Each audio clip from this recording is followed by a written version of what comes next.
Hello and welcome back to the Road to Doomsday, the MCU rewatch show brought to you by the Nerd Academy podcast. I am your host, Jared Bachman Subs. We're recording this late because a certain special guest this week is on the other side of the country.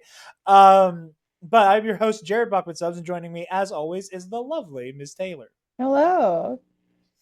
And we are here. We are nearing the end of phase 2. We have arrived at James Gunn's Guardians of the Galaxy, Volume Perhaps 1. the highlight before, moments before disaster. Perhaps that movie. And we'll talk all about that next week. We will pay off, much like a cameo in a post-credit scene, we will pay off Taylor's ominous complaining about Age of Ultron. Compulsive hatred.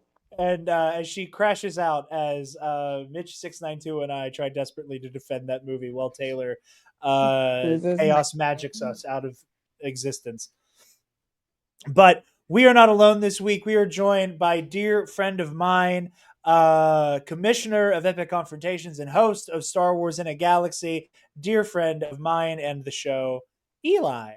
Hello there, and welcome back to another episode of Guardians in the Galaxy, watching all the MCU we can get our hands on. Wrong show, shit. Hey guys. I stole Eli's format, but... No, I've been really hyped. This is a grand act of plagiarism. It's a little bit of Last Song Standing. It's a little bit of In a Galaxy.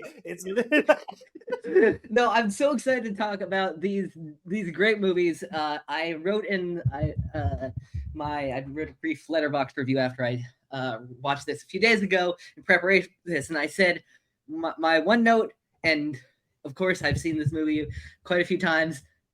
The gunfires. And I cannot wait to cannot wait to discuss Guardians of the Galaxy. And it mostly hits its target. See, that's going to be my hot take when we hit phase 3 is that I don't love Guardians 2, and I know I'm and I will be that. I will be the Jared tier Miss Taylor on that because I think that film is better than the first one. Well, I look forward to it, but in the meantime, I have many opinions either way.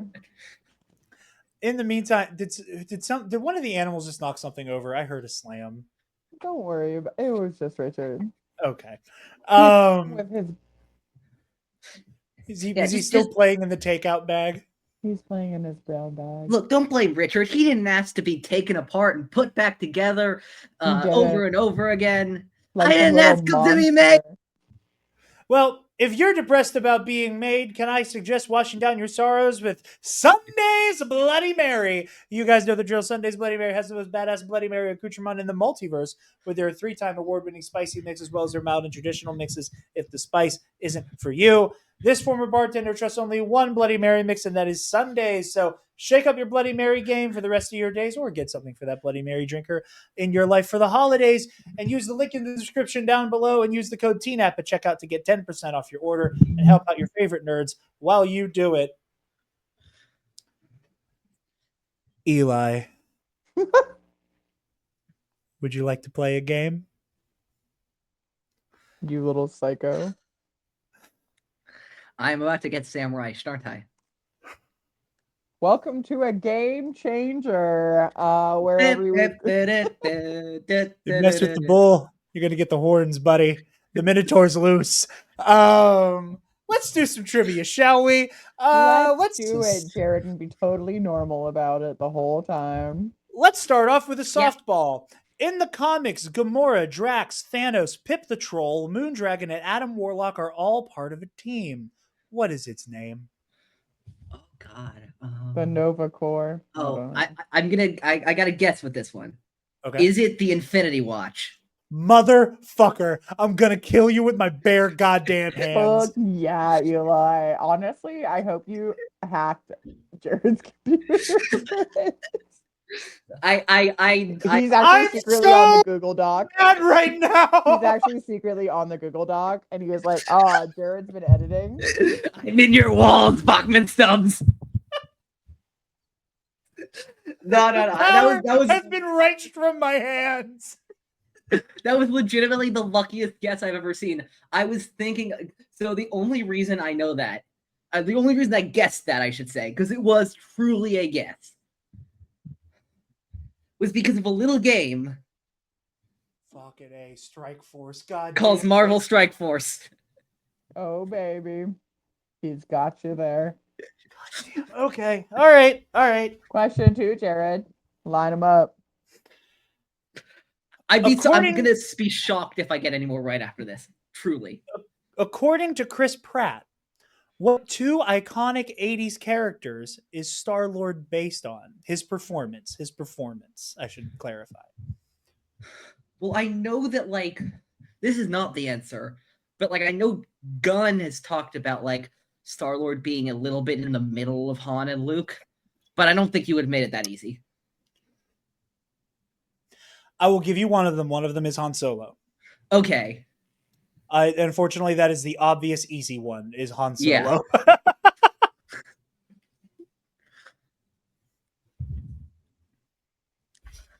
I got nothing. Any takers on the second one? No. I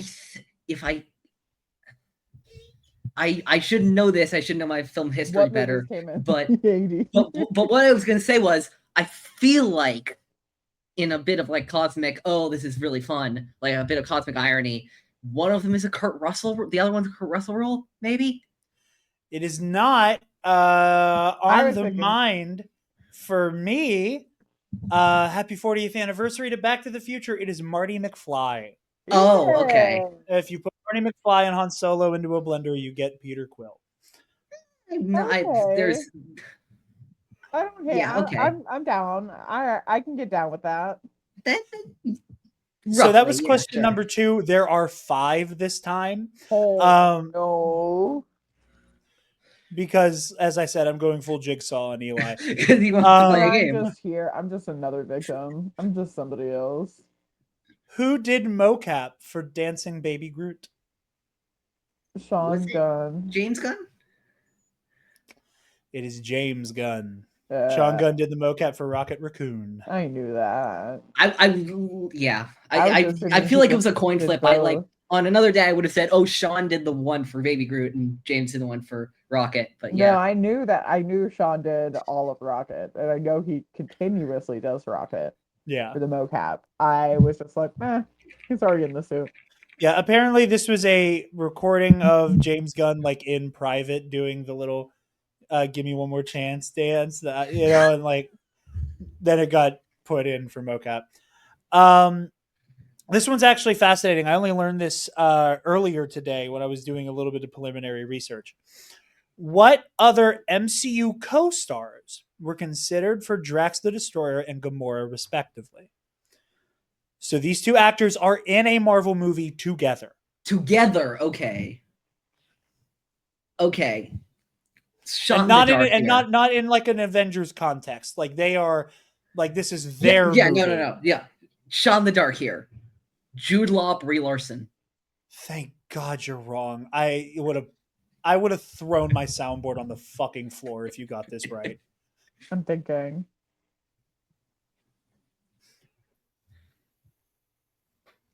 Although, honestly, why did I guess that? Because I could never picture Jude Law as Drax the Destroyer. I'll give you this hint. I You're love in you, the John right Manowood. phase. You're in the right phase. You're in the right phase. Oh, no, she couldn't do that. Oh, I don't know what other nobody movies knew coming them. out. No, Are we that was a throwing in sequel. the towel on this one? I don't wanna. Hold on. Wait for it. God damn it. I'm missing a phase 3. Wait, no, that's a sequel.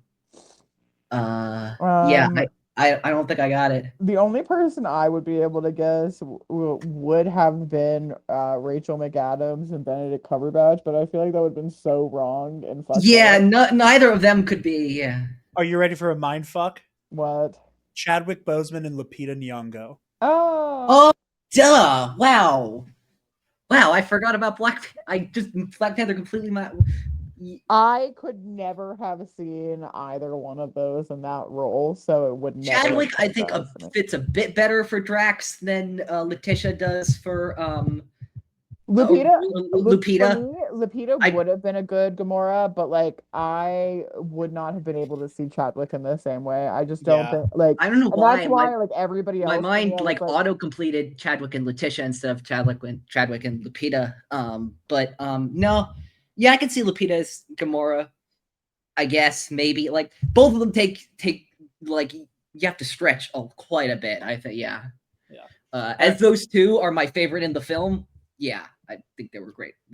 Very well casted. So, last question, bringing it back to our home turf, Eli. How many actors in Guardians of the Galaxy are in Star Wars? Oh god. Bonus point to name them. Oh man, I'm not playing this. Trying to think of all of them. This isn't about me anymore. Well, the first movie. Yeah. I'm trying to think of like if I can. Oh well, I know one which I was actually going to mention, which is Peter Serafinowicz as Denarian Key, who is obviously the voice of Maul. Other than that, I can't really think of it. Oh wait, no wait. I just mentioned him like right before we started recording. Fucking Seth Green as Howard the Duck, who is in a whole bunch of roles in Star Wars. That little guy from Attack of the Clones. Yeah, he's Cad Bane's droid, Toto. Yeah. Toto. Yeah, Toto 360. All right. Are we locking it in? Yeah, I'm going to say 2. Okay. It's 3. Benicio del Toro, motherfucker. Oh! My God, I did know that one. I was something about that during the when audio I watched this, I'm like, but I was like, whatever. I was legitimately thinking while I was watching Guardians this time. The Last Jedi. No, I was literally just like thinking in my mind, like comparing the two. Camera's frozen. Continue. I was comparing the two roles from of Benicio and of DJ and Benicio the Collector, and I just think he works. Like I like him as DJ. I just think he works better as the Collector. I also like I think there's a bit of hindsight with that because I adore his role in the What If episode. What If T'Challa was Star-Lord. I think that Benicio del Toro does really great stuff. If he even is the Collector in that, I assume he is, but I want you to know also my camera will go back to normal here. It was doing this all day during the commentary as well. I need you to know I was like, he's going to get I said he's going to get Del Toro to myself. Is he's going to get Del Toro? He's probably going to hit Serafinowicz. Seth Green is going to be my sneak one. No, the obvious one I blanked on. The obvious one to be the one that got missed. But anyway, I feel vindicated. I got you on the Star Wars one, and that's what I'm happy about. So a little bit of background. Initially mentioned in passing as a potential future project in 2010, Guardians of the Galaxy was officially announced to be in production at San Diego Comic-Con in 2012. Early candidates to helm Guardians were Peyton Reed and Colin Trevorrow before James Gunn was attached. God. Based largely on the Abnett and Lanning take on the team, Nicole Perlman wrote initial versions of the screenplay, but James Gunn was tasked with making the film "quote unquote" weirder, and gave it its and helped to give it its iconic soundtrack. Though the jukebox element was present in Perlman's iterations. So, and we're back to somebody with a Pearl name. Shouts out episode 0. So Nicole Perlman had this through line of there being a lot of music. It was James Gunn who had the no, wait a minute, let's do this, but it's the Walkman. Yeah. So before it was just like non-diegetic music, Gunn made it all diegetic. James Gunn eventually went on to do a page 1 rewrite that would have included Peter Quill being royalty to a planetary emperor, but Joss Whedon, who is now an advisor on the film, said to ditch this idea. It was also Whedon who had the make it weirder note. Guardians of the Galaxy had a budget of $170 million and grossed $774 million at the box office. My man. So, Eli, as our guest and somebody with the most unique version of this story, what was going on with you when you first saw this movie? fuck not of watching this movie. Let me tell you that. I got into the MCU very very late comparatively. I will say this is probably the first MCU movie I ever got a clip of, like I ever saw like at least a little bit of. I was at I was at a friend's house and we decided to walk to a nearby park and they were showing Guardians in the park. So I got, I'd say, about good 2 minutes of the scene where Rocket and Peter and Gamora are strategizing in the prison before Groot does the alarm.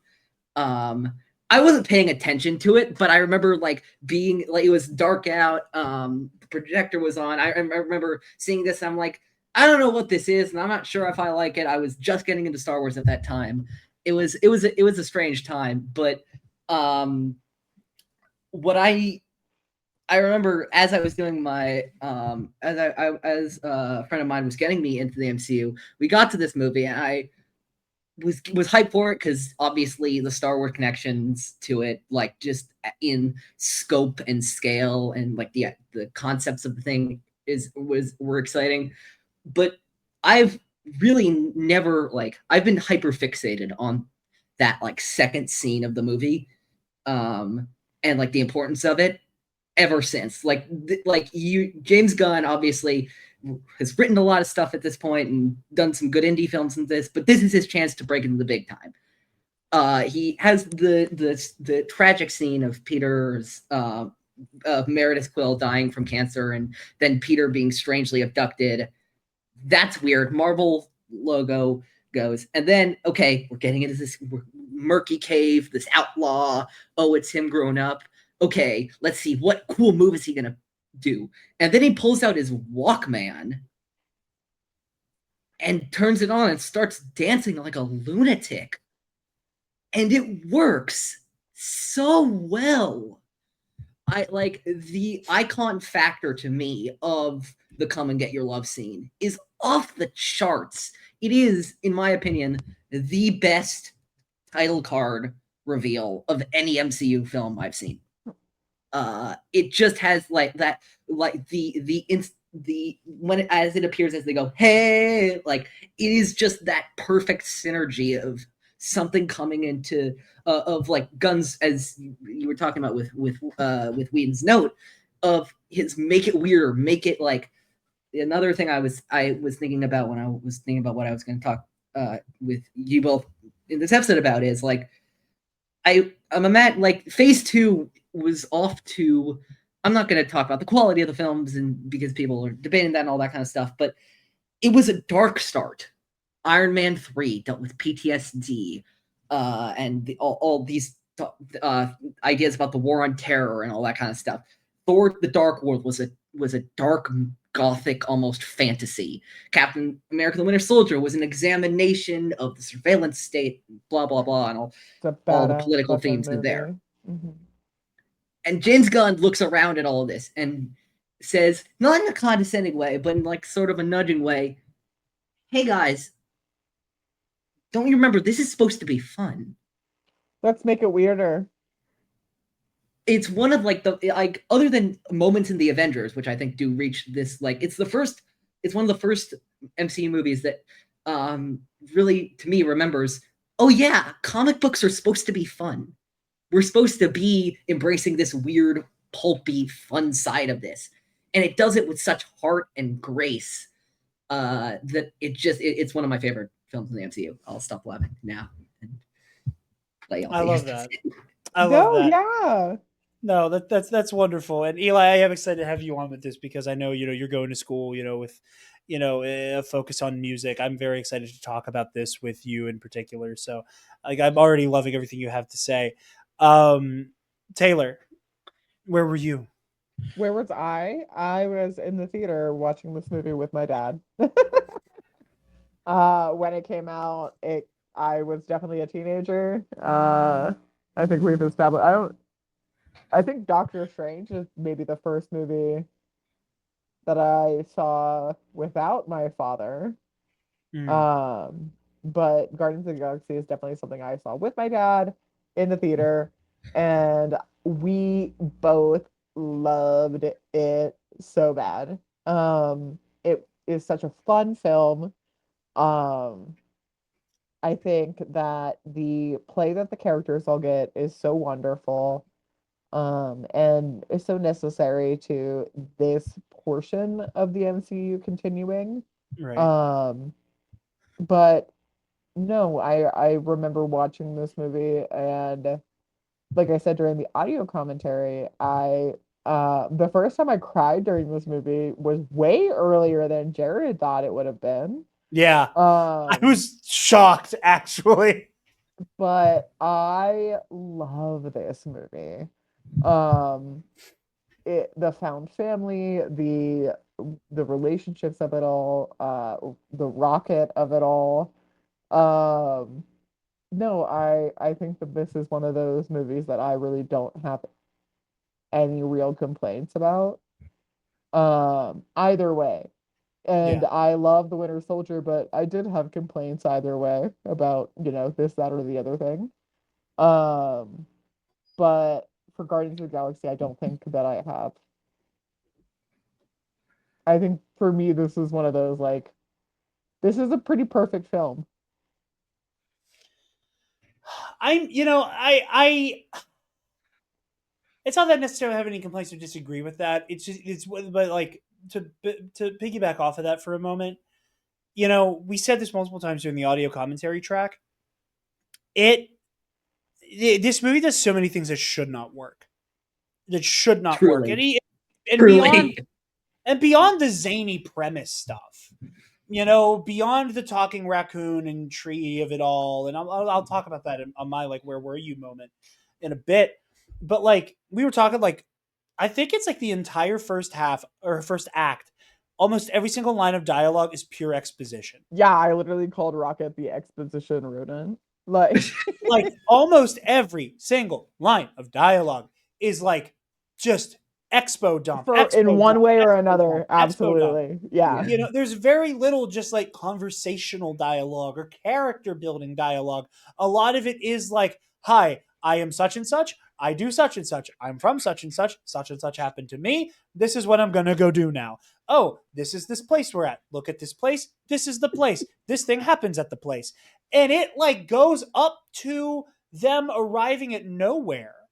Like the beginning of Act 2 when Gamora is like talking about, like dead celestial head, blah, blah, blah, blah, blah. And then from that point on, like these characters who should have been cardboard Oh exposition. my god. plots- There's a Ooh. fire drill right now. I'm sorry. I You're knew this good. was No, gonna you're You're happen. fine. good. Let's pause. Like, let's take a. And we're back. The final phase of my jigsaw style revenge was I tried to burn Was Eli's complete. campus down. But no, but yeah, no, like what we were saying, like again, it's just all the exposition machines and it's shit like that shouldn't work. Like here's this They only work with fanciful. chemistry. They only work with with characters that you actually somehow give a shit about Yeah, immediately. It doesn't work when you do have characters that are just like, I'm here to tell you what's going on in the story.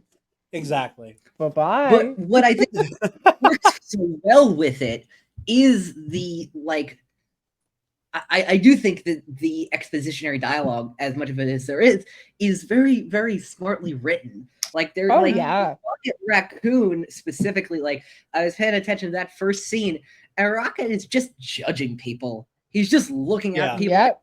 and judging them. You get your stand cameo, uh, and but he's just like, look at these losers, as he's a talking raccoon with a fucking like 7-foot tree. And it's that yeah. kind of like show don't tell sort of stuff that really like just draws It gives you in. them the latitude to tell. Yeah. Yes, It gives them the latitude to get away with telling so much. But yeah. What actually, it's one of the things that I really love about this film, and I will say it's a weird like contrast thing, and I'm gonna explain this the best I can. The Rogue One Andor trope in Star Wars of putting up the planet names mhm. always bugged me. It made it like it made it for me. It made those properties like very clear. Oh, we're different. We're leaning into the sci-fi thing. Oh, we're different. Here, I love it, Oh, we and I need it. think it's We need it in a way.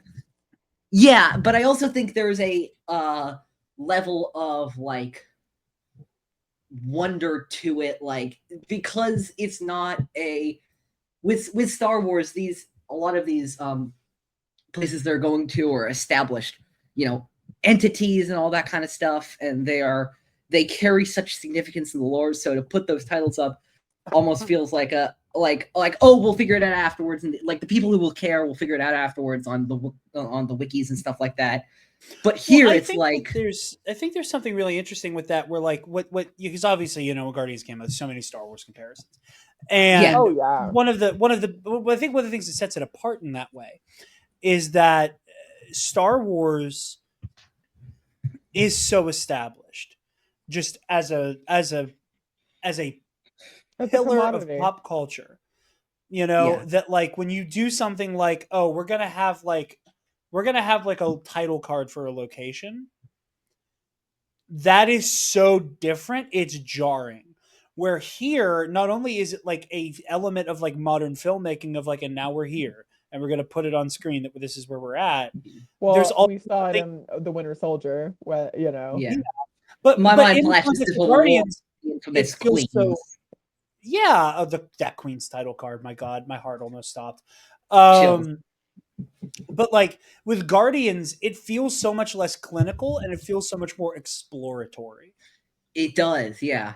And I think that is Uh, what sets it apart in particular. Especially, I think it's the subtitles that do it too.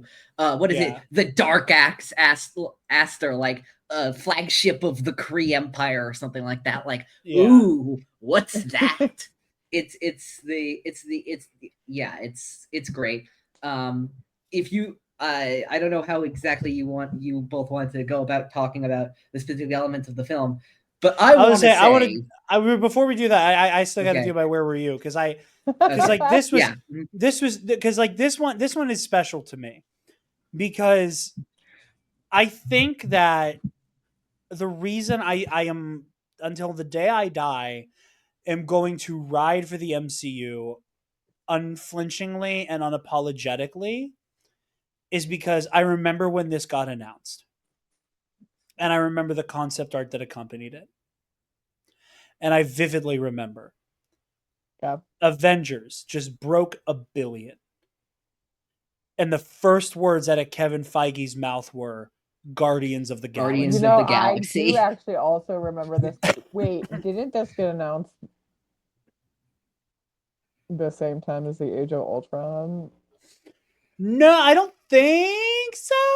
They may have been. I know we knew that there was an Avengers 2 coming. I don't know when we found out the subtitle. No, I think what I mean is that I remember the art styles because they are in line with each other. Yeah, that like iconic like MCU logo. Yeah. But I remember he was like Guardians of the Galaxy. And like I said with Winter Soldier, at this time in my life, I am reading comics for the first time. I am like going to my local shop, that Taylor has been to. I'm going I to my have local been shop. to. I'm picking up Superior Spider-Man. I'm picking up Avengers. I'm reading comics for the first time. And I remember I had heard the name and read the name Guardians of the Galaxy on the wikis and heard it and whatever. And I was like, Feige's like, and the next up is Guardians of the Galaxy. And I went, again, as I've said on this show many times, I was the guy. My friends were like, what is this thing that is coming out? What should we expect? And I remember this got announced, and I had so many people go, "Hey, Jared, what's the Guardians of the Galaxy?" And I said, "Fuck if I know." And because I lived on wikis, I lived on like consuming as much of this as I could because, like, again, right until right now, I didn't have real access to comic books, you know, because there wasn't a shop nearby. I didn't know where I could find one, and I remember going, "This is insane." What a batshit crazy decision to go from the Avengers just broke Hollywood. Now let's do something utterly ridiculous. Let's go from relatively grounded. It's fantasy, but we're going to couch it in sci-fi. You know, super soldiers and robot armors and a superhero who already is super popular in the Hulk. And let's pick some of the most obscure, use that word as a choice, because my good friend Michael Rooker, I said that and that upset him. But I don't If know you what weren't gonna mean mention it, about I was. that. don't worry, we're saving that for volume. You're saving the story for volume Yeah, 2. he's I actually alluded to not it on allowed the to audio talk about commentary. it. Uh, I'm blue. Anyway, um, the to go to here, you know, and it's like, okay, so we have, I remember I was like 12, 13, maybe 14 years old, and I was like, okay, I was like, everyone's gonna I'm googling, everyone's gonna compare Star-Lord to Han Solo. Okay, I was like, and like, you know, Gamora kind of femme fatale kind of thing going on, Drax the Destroyer, and I was like, but I don't know if people can get down with a talking fucking raccoon and his sentient tree buddy. What's going on? And I remember being like, this is crazy. This is such a big bananas swing. And I said, I was like, if this movie is successful, these fuckers can do anything. And I remember seeing this opening weekend and going, oh my God, this is so amazing. And I, even then, I was keeping up with box office. I was watching Comic Book Cast at this time, and I was like seeing the news, and I'm like, holy shit, this movie's bringing down the house. What the hell? And it was just, and I like, this was the moment I went like, you have earned my, like, not only have I like, do I feel excited to see these movies? Marvel Studios, the Marvel Cinematic Universe has earned my loyalty as a fan in a way that I never I never had a perception of like fan loyalty until then, and then realized that's how I felt about Star Wars. Right? I truly believe that if not, like, you could make a case for the Avengers, and I think you could argue that case very well. But other than that, I think Guardians of the Galaxy was the biggest risk Marvel took since Iron Man. I mean, that was the thing. Like, because Iron Man performed so well, because people loved the character, and Avengers, again, does what it does at the box office. Like, Avengers was risky because it required the audience to care and pay attention. But that came with the caveat of you cared and you paid attention. And the Hulk is a household name.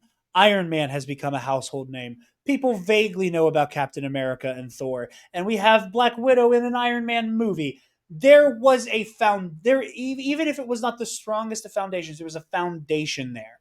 And then they went to this group of characters that even the hardcore sweaties didn't know jack ribs shit about. And it made almost $750 million at the fucking box office. And man, the only pre-existing character you could have possibly known about was in a post-credit scene, not even mentioned by name, just a wink to the comics nerds. And guess what role he has in the movie? Sitting there and talking to people. Yeah. Like, really, really ballsy decisions. And again, that was the moment where I was like, I don't care. I was like, you could do, I was like, Feige, do whatever the fuck you want. I'm there. You know, that was the moment I became a ride or die. And I was seeing the power of the MCU in real time, you know, where I'm like, because I'm sitting there and I'm watching all of these different people I know who, again, I didn't really have the words for. I felt it. I didn't know how to verbalize it. I'm watching all these people who come to these stories for different reasons, right? That I'm like, you know, like my dad enjoys the comedy and the action, and and you know, like, he likes the character dynamics, you know, and like my brother's just kind of there to see something cool, and my friends are here because we all like nerd shit. You know, this is up our alley. And you know, and I'm watching my dad, and I'm watching my brother, I'm watching my friends, and everybody's like coming out of this movie with the same opinion from different angles. And I was like, how?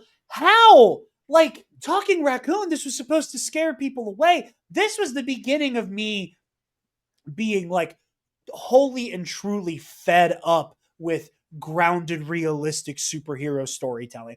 This was the beginning of the straw shattering the camel's back. of me going, no, I don't want to hear about Batman needing to wear all black and it's all this surveillance state bullshit. Give him a car and a plane that's shaped like a fucking bat. Hell, put him in a Speedo. People will buy it. This was the beginning of me beginning to resent the insistence that we have to couch everything in cynicism and this grimdark bullshit. Because people love the talking cyborg raccoon and his tree fucking sidekick, and everybody's green or pink or blue. And it's a goddamn jukebox musical. It's a jukebox musical in space. What the fuck? This shouldn't work. None of this should work with the general audience at all. At best, this should be a cult classic. At best, on a good fucking day. And it made almost it was like $750 million. Hot off the heels of the Avengers. The multiverse saga was floundering. Everybody was proclaiming the Marvel Cinematic Universe dead in 2023. But Guardians of the Galaxy Volume 3 made fucking $800 million at the box office. Despite all of that. These movies, as we've said, should not work, but they do. And I really do attribute that to the man himself, Mr. James Gunn, 100%. who I'm a massive fan of. And this is not to discount any of the wonderful actors who are in this film, who I think all knock it out of the park. I will say, just on your point, I was listening to the conversation with you and Miss Taylor and Sparkler about the Winter Soldier, about like that the beginning, about like the that grounded realism thing. And look, I respect the people who like the grounded realism, all that kind of stuff. And I'd like to respectfully tell those people to get the fuck out of here because we're having fun this episode. Yeah, and again, like it's a tone thing, and again, I appreciate that some people prefer that. I respect that. It is the idea that it cannot be meaningful and that it cannot be impactful. Can be true at once. Exactly, like, and you can enjoy a film that is Captain America: The Winter Soldier. You can also enjoy equally the same Guardians of the Galaxy. I mean, just the stories to me of the two daughters of Thanos from if we track even, I haven't, I will say I'm still in my MCU watch and I haven't gotten to Guardians 3 yet. But just looking at the Infinity Saga with Guardians 2, with Infinity War, and then Endgame, with the arcs of Gamora and Nebula, of them breaking away from their abusive father's, grasp and trying to start anew and find who they are outside of this guy who terribly abused them, but was all they knew for so many years. That's powerful shit. Yeah, and it all happens next to, James Gunn's like kind of patented like blend of profound pathos next to like really silly adolescent humor. Yeah, again, and I love James Gunn. I think Superman is an all-timer. I love Guardians 3. I like the Suicide Squad. It's between that and the Fantabulous Emancipation of One Harley Quinn as my favorite movies from the DCEU. He's incredible, but his sense of humor goes to a place that, like we've said, which has kind of been the thesis statement of this chunk of the episode at this point, none of this should work. This type of pathos should not be applicable here, and like you said, Eli, I think so much of this is like very small, nuanced moments and performances. I have a lot I want to say about Star-Lord, and we'll get to that in a minute, but like it is just so mind-boggling. And this, like I said, this is the moment I was like, I don't care what you do, I'm there. I don't care what you do, I'm there. And have I loved every single MCU project? No, of course not. And then Secret Invasion said, are you sure? Yeah, Secret Invasion, I'm in the minority. I think Falcon and the Winter Soldier is painfully mid. You know, By like far there. in the minority there. I know. I know. Not gonna lie, do I love it? No. Do I hate it? Also no. I think Falcon and the Winter Soldier is a better. This is my hot take for the episode. I think Falcon and the Winter Soldier is a better series than Hawkeye. Boo. Disagree. Big disagree. Boo, But Eli. either way, like it is just there's just so many multitudes to this movie. Um, I do want to, if I can for a moment, I do want to talk about Star Lord's characterization here because Eli, you were kind of starting to get into this a little bit with the Gamora and Nebula of it all. You know, what I love so much about this is how much it is about um, the way that if we let them, the people around us can bring out the best of us. And Family what isn't who you're born with, it's who you choose to be with. exactly, and We then, but see like, that motif again and again throughout this, through the Ravengers, through the yeah, but Guardians. With, even with the beyond just Black like Order, the pseudo Black Order, I guess you could say. yeah, well, even beyond not just like the found family in particular, but just this overall theme of like others inspiring greatness out of you, despite what you think of yourself. You know, and with Peter in particular, what I find compelling, something I didn't quite notice until this watch, is you know, obviously he is defined by an immaturity. He is defined by running away from the scariest things. You know, that he is so horrified of accepting the reality that his mother is on death's door that he does not even give her an adequate goodbye. Right? And it's that fear that kind of chases him for the rest of his life. And what I love, and what the thing I didn't notice until now was when he's talking to his mom, and she's like, she notices the shiner he has, and she's like, you know, why were you fighting the other boys again? He's like, well, they killed a frog that didn't do nothing. None. Yeah. And the next scene we see him in, he's being like wantonly cruel to animals. You know, like, and I did again, notice like, that too. Yeah. and again, like, yeah, like, I'm not saying like I'm not trying to be PETA over the come and get your love scene with the discount womp rats, but like, but that is a huge shift. Like there, like what a defining character trait immediately is you take umbrage with innocent creatures being treated poorly, and the next thing we see is him kicking animals, picking Yeah. them up by their throat to sing into them like they're a You the microphone, microphone, yeah. throwing them away, you know, and To do your what? To do what? Your like Elvis slides down the, you know. yeah, and I think it's so defining, and it's so it's such a amazing like kind of microcosm of what Peter Quill is because he is so afraid of sitting and living in his emotions.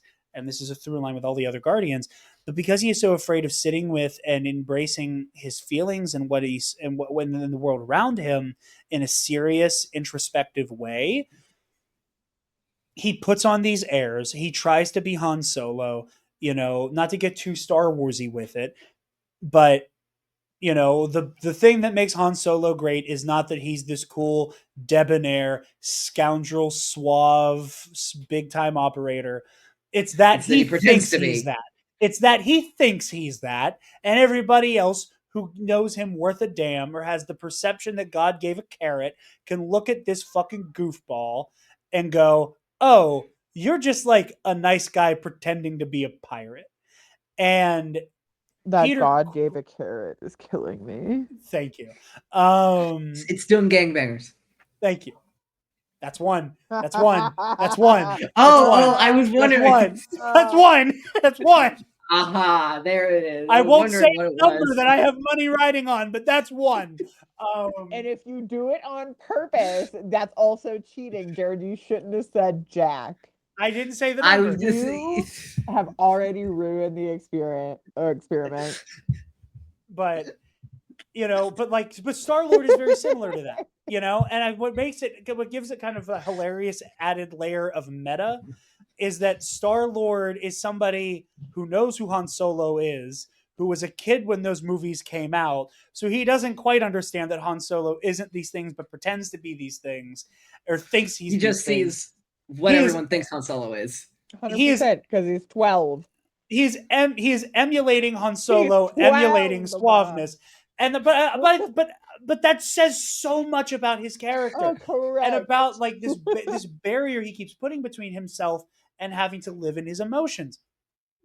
And you see that in the other Guardians. You know, it is Gamora and Nebula both. You know, I factor Nebula in. She will be a Guardian, but not quite yet. But like, Yeah. we Takes see a a while. lot of that in Gamora, kind of taking this like, you know, oh, I feel so guilty. I got to find a way to topple Thanos and Ronan. But she refuses to allow weakness in others because she's been beaten to not accept weakness in herself. Snaps. Everybody gives snaps. Drax refuses to like let his guard down because he's so hurt, and the only way he feels like he can be respected Grief and is a perceived, knife. grief is a knife, and you know it's like, oh, I have to be this big. Oh, I'm Drax the Destroyer. I'm gonna kill Ronan. I'm gonna kill Thanos. I'm gonna choke him with his intestines. Type shit that like, because to show how hurt he is. And just by the generally loss of his family. as a point of moving on, you know, he gets his ass kicked not once but twice by Ronan, and only then does he realize, and not even really does he realize, because he immediately then turns around at the end of the fucking movie and says, "That was fun. Anyway, let's go kick the shit out of Thanos." But only then does he realize that killing Ronan, even though he can't really even do it anyway, is not going to bring his wife and daughter back. Exactly. He has to learn those lessons the hard way. Yeah, and by the time we get to the end of their collective story, it is him realizing and accepting that he has a new family, not one to replace the one he lost, but one that he has grown to be a part of. You know, like you have that Rocket. I don't need to say anything. There's He has spoilers, his own Eli. movie. A whole movie about why Rocket is the way he is. Yeah, I knew that Guardians of the Galaxy 3 is And about I'll Rocket. tell you Yes, this. It does gangbangers. Indeed. That, but yeah, I hear some may say the dog days are over. Indeed. Some may say. People are saying those dog People days, are saying, they're folks, over. We got to stop because Eli and I. No. Eli and I start doing a Trump off, and nobody wants that. But we love Ronan. He's got a big purple hammer. I imagine Trump would say. Some may say he has I imagine Trump would try to say the Dark Aster, but it would be like if he was like Tesla, and he was like the Dark Aster. Like it's the same. It would be the Dark Aster. Dark Aster. Anyway, okay, we gotta stop. Eli's one note about Road to Doomsday was it feels like it gets off the rails sometimes. And here I am. And you're contributing to you're revving up the Trump off. And here I fucking am. But again, it's this character dynamic of like all of these people intentionally are not breaking away at the other one's shell, and in really subtle ways, in really meaningful ways, where like, and you can see a rebirth of the better parts of these people in real time. 100%. You know, where like again, it's Peter like against all odds, against all rationality. Saving nearly Gamora. Giving his life to save Gamora. Yep. And, you know, it's Gamora for a brief moment on Nowhere, like letting Peter embrace her. You know? And it's stuff like that. And it's Drax calling in Ronan and then being killed by him, only to be revived by Groot. Mm-hmm. And then saying immediately afterwards, saying he's sorry and recognizing his mistake. Yep. Because he had to go through like the literal ego death. But the man doesn't understand metaphors. He needed to go through a genuine ego death. Yes. That's the next movie, Miss Taylor. The death of Heyo. Points for Eli. But yeah, it's watching the walls fall down, and it's so beautiful. And again, it's people doing things that are just irrational. It's Rocket. It's Gamora begging the Ravengers to go to Xandar. Yeah, Rocket. Like again, like who could have just left on the Milano. He could have just left on the Milano. It's like, Nope, no, we're going I'm gonna back for bust these out one of fucking my ding-dongs. experimental weapons. And I'm pretty sure whenever Rocket, I would have to go back and confirm this. I'm pretty sure whenever the very hilarious scene with like a what the hell is that? That's a bomb. You just leave a bomb sitting on the floor. No, I was gonna put it in a No. box. What the fuck is a box gonna do? But whenever he points at one of the things on the floor and he goes, and this is if things get real hardcore. I am like 90% sure that is the round that goes inside of his like crazy chest cannon. Correct. And I again, there's the first time I realized that is the round for the. I can't remember the name of the weapon. It's like a hyper. It's like the Hadron something. Hydra. Yeah, I remember it had a very grandiose name. It was wild, but bad as fuck. Yeah, and it's so because he loves his family. He loves every single family he's ever had to the point where he will die for them. Unfortunately, Rocket can never die for them. But that is the critical thing that like we see through this, like where he is like, I didn't ask to be this way. Yeah. I didn't ask to be here. I didn't ask for all of this. And now this trilogy, and now these films are okay, but you're here. What are you gonna do with it? Correct. Exactly. And it like for all of these characters who have genuinely no business being anywhere in where they are by the middle to end point of this movie, all of them being able to look at each other and be like, all right, well, we are in fact one of the idiots who do live in the galaxy. One of my favorite lines of this damn film. Let's fucking do our shit, because if we don't, there is nothing else. Like there is no money to be made if we're all fucking dead. Well, with the Rocket of it all, that was the other thing I wanted to bring up was, we see him be incredibly callous and selfish, but he always puts on the act. For me, it's an act from the beginning. It is an act. It is an act immediate. I think it's a learned behavior. I think it's an act that became a learned behavior. It's like a turtle shell for him. Right. But in many ways, I think of Rocket as the Han of this. True. Of the Guardians. Literally hiding in his little, like every single time somebody wants to say anything to him, all right, well, fuck you. Okay. Like, well, all right. Well, here's why you're wrong. Okay. Well, all right. Well, I'm smarter than you. But what But what I was getting at though was with Rocket, if he had his way, so many times he would have left these people behind. And we see what he says. I think he believes what he says up to a certain point. By the time he's like, no, we got to go rescue them from the Ravagers, I do think he is ready to stand on business. And again, Rocket, who is so selfish, who is so self-preservation oriented, we see that in Volume 2. We see that in Volume 2 with how willing he is, like survival at all cost. Yeah. And what is the big play Rocket makes during the Battle of Xandar? He flies the Milano into the Dark Aster's fucking throne room into Ronan. An act that would have killed him. My car. That should have killed him if not for that one thing that James Gunn wrote in about 30 seconds. Or also the Infinity Stones. Oh yeah, I just meant like him like flying but that, like again, it's Rocket going literally, I'm gonna hit this motherfucker with my car because nothing else seems to work. I know they already lit off the bomb because I heard it. I saw it go off, so I'm just gonna fucking hit him with the spaceship. Yeah, Rocket going Leroy. Literally, Leroy Jank. I'm gonna Leroy Jank at this. Like he genuinely was like, I'm gonna turn into an owl bear and I'm gonna just jump on to the Grimforge. Like we are not going any other way about this. I am going to hit him with my car. 100%. Going 88 miles an hour. Boo, boo, boo, boo, boo, boo, boo, boo.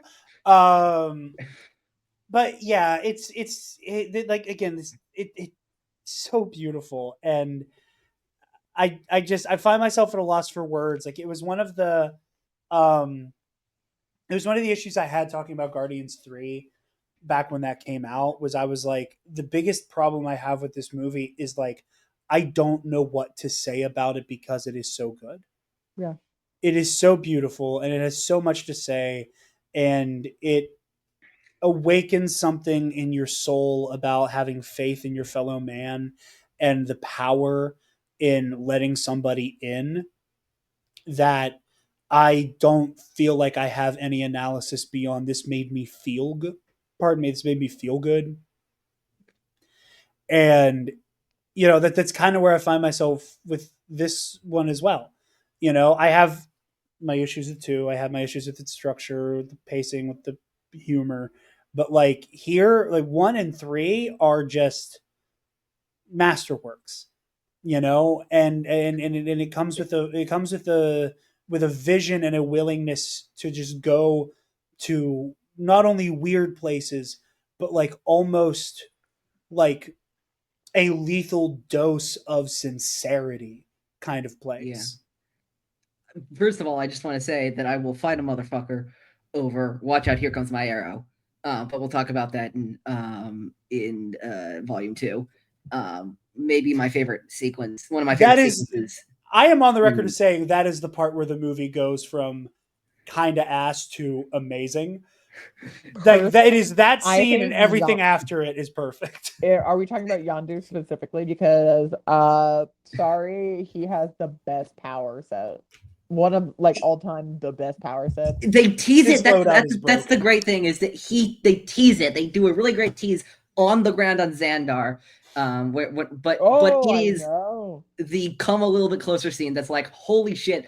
And not only is it cool, it's like I remember I was It's watching this with too um OP. my friend who was showing me the MCU and I were actually in person to watch Guardians 2, and we were just cackling so hard. I was like slamming the ground with how hard I was laughing because of just like how ridiculous that the him just mopping up all the Ravagers was. No, he But is. anyway, Yeah, Yondu is absolutely bananas OP. yeah, he I he is, absolutely adore his character.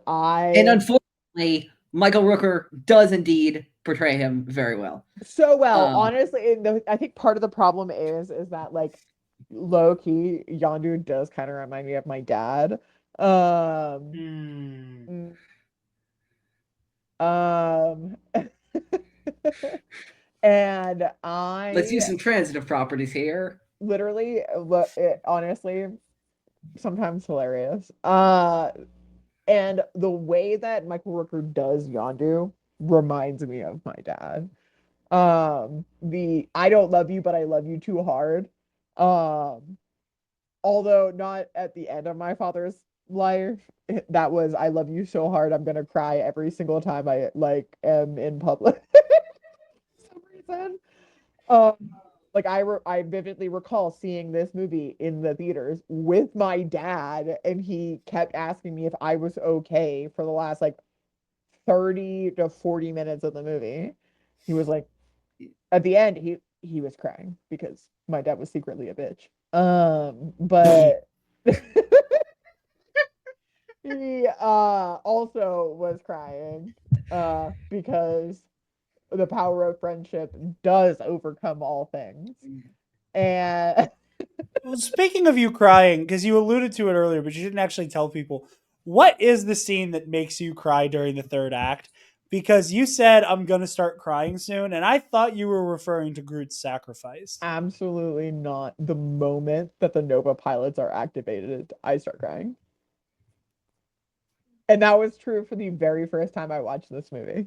That Because I shield barrier knew scene got you no, no, good. yeah, as soon as they are activated, That's what I'm saying. Yeah, like when they're like linking up to. not even. No, like when they show up, Oh, okay. I see what you mean. when they I see all what you mean. show Yeah, yeah, yeah, up, when like Saul shows up and he's like, we are of the Nova Corps, and we, like, are here to stand our They got my ground. dick message, Yes, yes, which yes. is a joke I did not catch the other 2 times that My I've God, I that I've seen did. this. Literally, I honestly every single time I imagine in my head he says dick pic, because Because obviously, yeah. No, there are so many, like, that's the other thing about this film's humor is, like, there are so many things I love to, like, because the movie goes so fast, it's at a very rapid pace that sometimes you don't yeah. catch everything. And so my favorite one on this time around was absolutely, he who has lain with an Ascavarian. It was once, dude. It's not like my whole I personality. do that all the time. Oh my God, I just Okay, recall the one time speaking he of stabbed me with speaking a of jokes fork. about speaking about jokes on Star-Lord's promiscuity, that Jackson Pollock joke is funny every fucking time. That And Jackson every Pollock time I joke, get mad because I'm like, what are you talking about? This 12-year-old is like, yeah, I know. I I belly laugh every time. You know what? Headcanon. 2 weekends before, his school went to like a museum. Yeah. That's And like the go. Yeah. last like contemporary artist he's aware of. He went to the like modern art museum of Yeah. Missouri. Yeah. And Side note, Missouri Modern something. Art Museum. Yeah. the MoMA. Side note on Yes, something very obscure. MoMA. The not MoMA. Uh Momo. the MoMA. MoMA. The no MoMA. He went there field trip, and they had a Jackson Pollock hanging up. You know what? New headcanon, the no That is MoMA. I want to say right now, that is the single dumbest joke that has been made in the 5 years of the Nerd Academy podcast. And I thank you for it. The no MoMA. The no MoMA. I just think it's a I- good museum. What a minor detail that I love about this film, and this is not going to sound related until you'll see how. And I don't think they do this in Guardians 2 either. They always, like, obviously, the Ravagers would have no reason to call it Earth. Everybody in the intergalactic community seems to recognize it as Terra. Mhm. But the groundwork that is laid for, I'm not from Earth, I'm from Missouri. Yeah, that's on Earth, dipshit. In Infinity War He is wouldn't know. perfect. He should know because he was in school up until he was 12. Yeah, but like, But then he also again, got he beat spent for 30 26 years in space. Like, being called Terran. yeah, like, at that point, it would have been so long ago. Like, the At what groundwork is point laid do for. you separate Earth from Terra? At what Yeah, point are you no longer Missourian? You can take the boy off of Terra, but you can't take the Missourian out of the boy. Correct. That's exactly what we're talking about. This corn-fed fucking imbecile. It's the But Midwest, baby. You can never take the Midwest out of a person. but You I can do put want them anywhere. to ask a question of the Clark class Kent? here. Famous Midwesterner. Who? Clark Kent. I hear what you said. Yeah. I Famous agree. Midwesterner. What's our favorite needle drop? Oh, that's too hard. I mean, other Honestly, than no, it is come and actually get your Cherry love. Bomb by the I was saying, Rose. how many times have you fucking done it? Because I keep missing it every time, and it's getting on. People who are Ooh. listening to this and not watching it, Eli has changed his name to a different song, and every time I look down It's at his actually the name 4th tag, time. every time I I look I've knew down at his noticed. everybody name tag, was it's gonna notice. different. I've I noticed was it's the I've 4th been time. waiting to catch you doing it. I've been waiting to I've catch you noticed doing it. You are not a good looker. Eli, the last 3 times I've noticed it. The first time I was like, ah, he got me there. Yeah. No, because I know it started with The second- Alligator, and then it was Come and Get Your Love, and then it was what was the last one? It was Fooled Around and Fell in Love. No, and that it was something. Yeah, I did it a few times. I was This just is- I know No, you I- did a few times, and I I saw I was that trying to it change it changed. around topic. But yeah, no, but I think Cherry honestly Bomb is mine. in the outfit coming out. We are, Suit up. you know, Yeah. gloves No, I on, mean like suited up, other yawning. than other than I will admit, the only song I forget that is in this, like I completely forgot this it was in this movie between this last time I watched it, was that brief "Go All the Way" at the very beginning, when the Milano takes off of Morag. But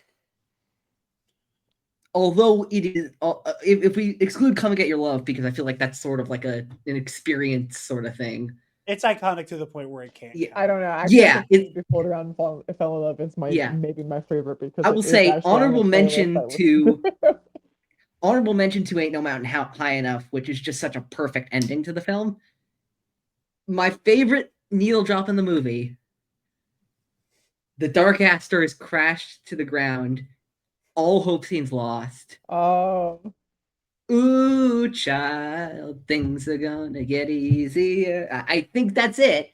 And like, because every time now I listen to that song outside of the film, I will involuntarily go, now bring it down hard.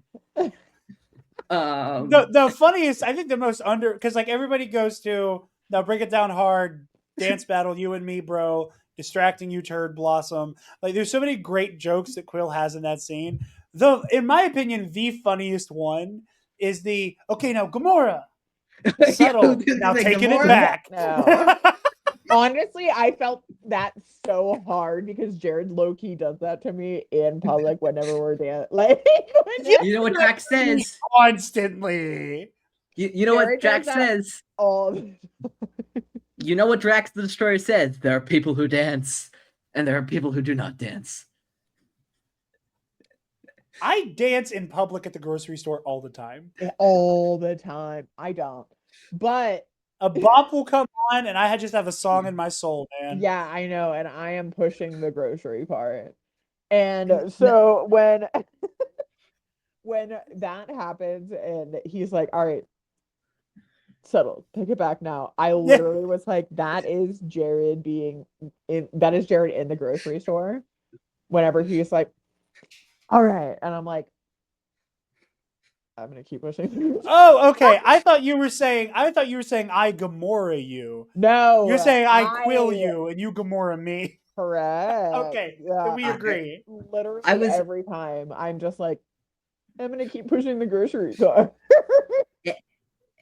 I'm going to make a version. I'm going to edit a version of that scene. But instead of "ooh child," it's have sex. Actually, more accurate for Jared specifically.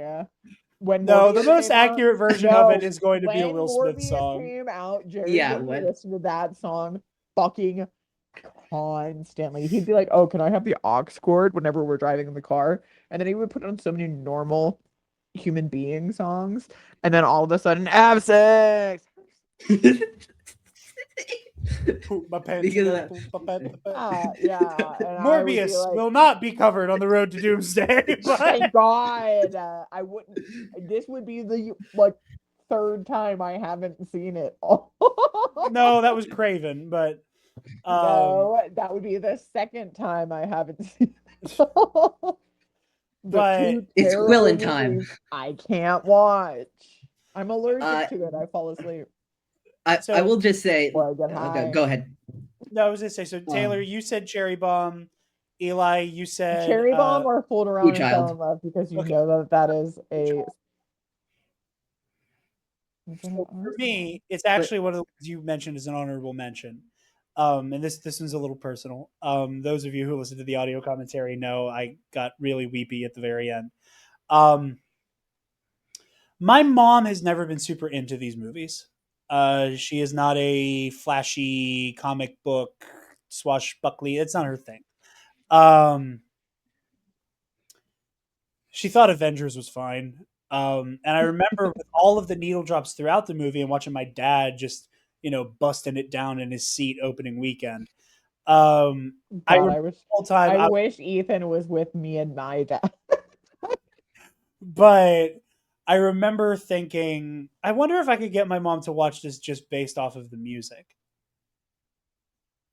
And I was thinking that towards the end. I was like, maybe I could get it to happen. Me and my mom's song, as it were, is Ain't No Mountain High Enough.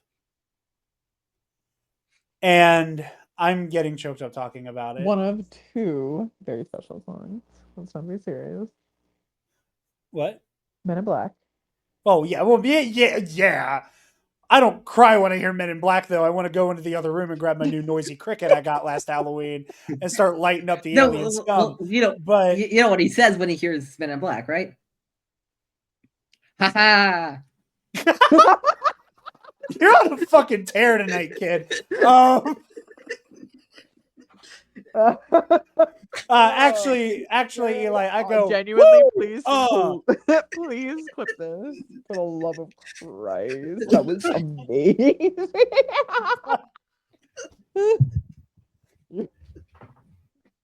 You're killing tonight. You're killing tonight. This kid went on. This kid had a fire drill and like took the joke version of like Jordan's special juice from fucking Space Jam. Um, but no. So thank you because you helped me get out of getting weepy. But I remember thinking because I was like maybe I could get my mom to like watch this because of the music, and we get to the Ain't No Mountain needle drop, and because of the context, and to get, like I said, a little personal, my mom, this came out in 2014, Yeah. around this time. I think this was after.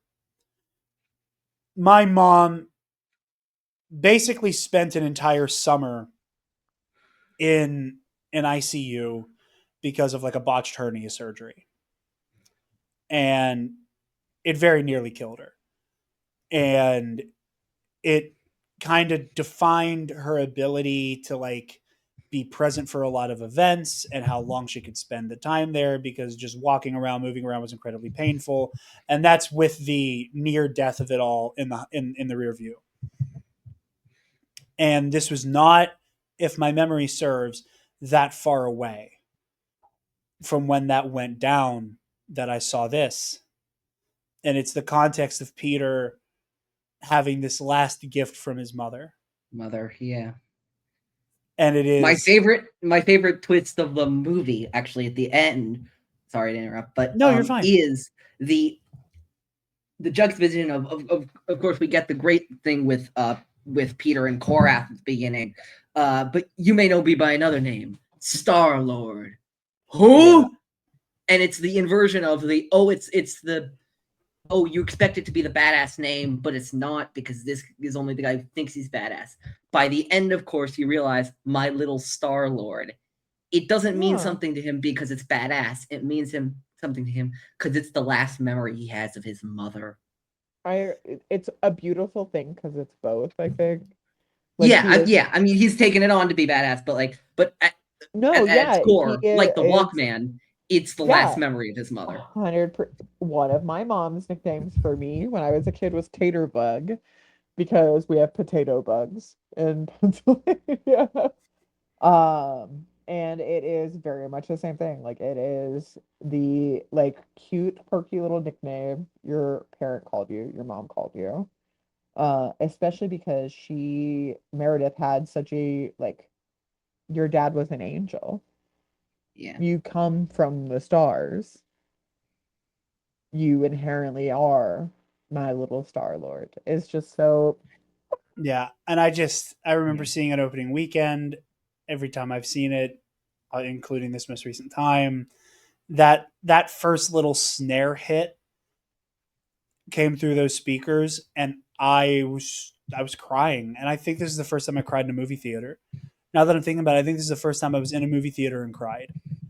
Crazy. And I cry so much. Crazy work. I cry so much in movie theaters, actually. Yeah. Apparently. And in the modern day, well, in the me and Taylor being together era of our lives, it's unfortunately, I think I cry more and in really weirdly specific places. Like when we saw Back to the Future the other night for Yep. the 40th. Like the first time that like ba, ba, da, da, da, da, da, I was crying. Yesterday, you mean? Yeah. Wasn't that Like 2 days yesterday? ago, yeah. But um but yeah, that first like I was crying. I cried here, and that the following Christmas I got Guardians of the Galaxy on Blu-ray. And my dad, because I think I mentioned it to my mom, but she didn't remember. I think she's just like, oh, she just processed it as, oh, Ain't No Mountain was in a movie and it made Jared emotional. And we got it on Blu-ray, and my dad was like, Erica, I think you'd like this one actually. And I remember her. This is Christmas morning, so we're all exhausted. She was kind of in and out of consciousness throughout the movie. But like she woke up like right before the Ain't No Mountain needle drop, and it was just like there wasn't anything said. There wasn't like something that defined that moment other than just like a, there was just something in Things the are air at peace, in that Yeah. interaction, and it was you know Things are at peace, family is together. yeah, This is the way things are supposed to be. yeah, I will just and say, the scene is just really, like I said, yeah. that needle drop just gets me good. I apologize. I'm getting worked up. I will just say, not as emotional as the story of Jared, but I believe that also my mother was the one who first introduced me to Ain't No Mountain High Enough. And actually, so I watched this film 3 times. The first time, but I saw it for the first time. The third time, obviously, was for this. The second time was actually me showing my mother, who's not into this stuff as much either. Uh, this was about a year ago. I don't remember like any specific things about showing her this, but I do remember that she liked it. And I think it is the throwback music, the very, again, as you were saying, the sincerity, the optimism of this film. Like a lot of gun films of like the some of my favorite stuff, like we mentioned before, because this what has this galaxy ever done for you? Why do you want to save it? Because I'm one of the idiots who lives in it. Or now my new favorite one, from Peter's speech. This is our chance to do what? To give a shit. To Yeah. like care for once. Genuinely, And that is something that like the world at large is so desperately needing. You took the yeah, words right out of my fucking mouth, Taylor. We desperately just to fucking give a shit. and I think it's why a lot of us were so hyped about Superman earlier this year. Yeah. Impeccable film as it is, And I will add Fantastic Four First Steps, which does quite a bit of that too. It Mhm. for me, I have never been into Superman. Not my thing. I am now because I absolutely adored that movie. I loved it so much. Yeah. And again, yeah, Guardians of the Galaxy is sorry, because I'm one of the idiots who fucking live here. Like, I Yeah. have to give a shit because I have to fucking be here. And I think Yeah. again that is so critical, like not to date ourselves so specifically, but Zoran Mamdani won the New York City mayoral election tonight, in the moment. Yeah. Yeah, like He has been 2 hours Yesterday. announced. ago. Yeah. And it is one of those situations where we are at a point in life and history in the greater scheme of things, at a point where either you can put up or shut up and decide to give a shit, or you don't, because you don't. And unfortunately there's really no third secret option. Like, either you are there because you care, because you give a shit about other people, because you give a shit about the person who sits next to you on the bus or on the train or in the office or in traffic next to you, who may have cut you off, but like, hey, you know what, it is what it is. Either you give a shit or you don't. And I mean, in a world full of it's not that deep, this is our opportunity to give a shit. Is like critical. that is some harrowing shit to hear in 2025. Yeah, And it is. it is so moving, and like I And to And said, it's know even that it's more this, so beautiful. stunning. again, this is 10 years ago. Yeah, Yeah. This is more It than it 10 years it ago. it, it hits as hard now as it did then. And to add to that, I will just say, because I've been wanting to get this out for a while, because I've been seeing I've seen people talk about this movie online and stuff like that, and well, it's son of a mostly bitch, it positive. changed again. It's son of a bitch, it changed again. Yeah, I noticed it a I while can't. ago. It's been that way for a couple minutes now. So I've seen people talk about the talk about Should this film on the I internet. Well, it's notify been you, Jared? Because I think No, don't notify me. I want to catch him doing it. I you're want to not catch good at him. I it want to though. catch him You're click not good clacking at the at it. keyboard. God damn it! You're not good at it though. well, talk on the internet has mostly been positive. One of the things I've seen a lot on the internet, and I have to strike back against because I cannot stand people talking about this. I want people to put some goddamn respect on Lee Pace, Jimon Hunsu, and the goddamn Kree. Yeah, I So love them as I villains for this film. I never really had do. an issue with Lee Pace in this movie. I think that Lee Pace was great.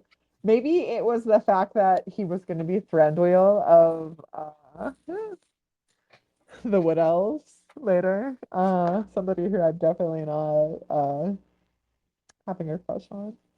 Um, or perhaps it's just because Lee Pace is an impeccable actor. Who Yeah, knows? It he's could be one of really those two great, things. and I Or it think could be both.